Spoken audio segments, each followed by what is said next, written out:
A massive story in the NFL this weekend was Deshaun Watson making his season debut, playing for the first time all year, and doing it against his former team on the road at Houston.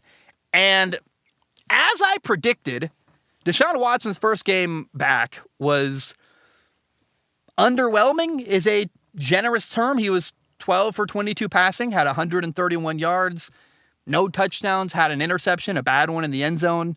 Deshaun Watson didn't look great. And I think you can find some understanding. Like, it's his first time playing all year. He's in a new offense, by the way, as well. But also, Deshaun Watson is the highest paid quarterback in the NFL. So I think in a couple weeks, if he's still struggling, there's going to be a lot of criticism. But they won. And I know that Browns fans are like, I don't trust anything my organization does. They are looking at this team with a side eye. But we'll just see. In a couple weeks, we'll see. How is Deshaun Watson progressing? Is he getting better? Is he playing well? Is he playing up to his contract? That contract is absurd. I don't know. Now, a massive, massive disappointment in this football game was the crowd. I had a friend at the game in Houston. There were some boos, sure, but there was no crazy chanting.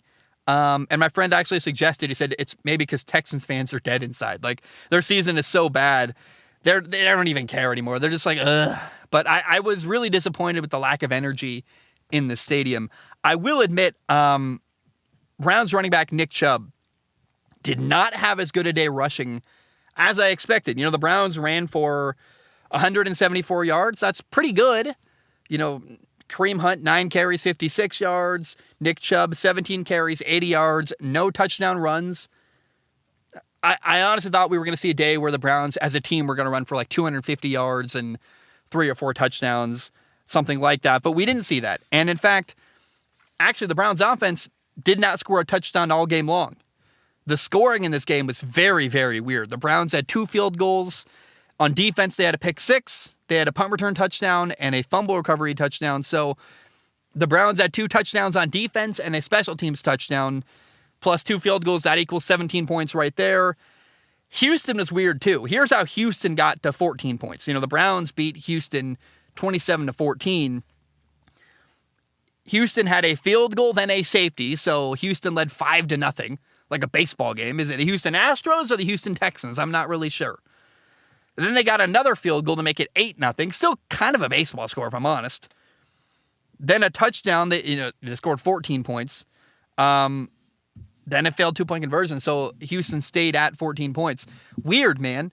To go from 3 to 5 to 8 to 14 that way.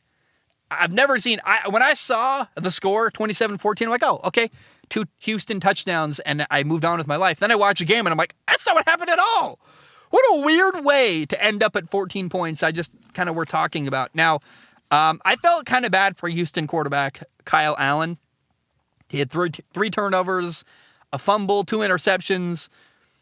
Both of his interceptions were unlucky. Like, the first one was in the receiver's hands. It popped out. He flipped the receiver, caught the ball, rolled, ball popped up, untouched. So that's a fumble and got picked off. It's, the second interception was tipped up in the air. It's just kind of funny because everyone said Davis Mills was horrible. And it's clear to me that no matter who plays quarterback in Houston, they're being set up to fail. Kyle Allen struggled at 3 turnovers, 2 interceptions that weren't even his fault, just unlucky. Houston is 1-10-1. They're on track for the number 1 overall pick. They're happy about that. And I really am excited to do a film analysis of Davis Mills after the year is over to break down my impression of what I've seen so far this year is that Davis Mills is a decent quarterback who played in a horrific situation. But I'm excited to dive into the film like in March and kind of see am I right about that or am I totally way off point? But we're not going to get to it now. We got too much other stuff to do. But the Deshaun Watson revenge game was kind of just a weird, ugly win. And I expected that. But what I didn't expect was for the crowd to be so dead and the energy revolving around the game to be so uninteresting. And that's what made me sad, is that the other stuff I was excited for was the crowd, the chanting, the this and that. It was not even really a lot of fanfare. And I'm like, that right there is what disappoints me. So I would call Deshaun Watson's return disappointing. but not even for the reasons that maybe people would think were disappointing.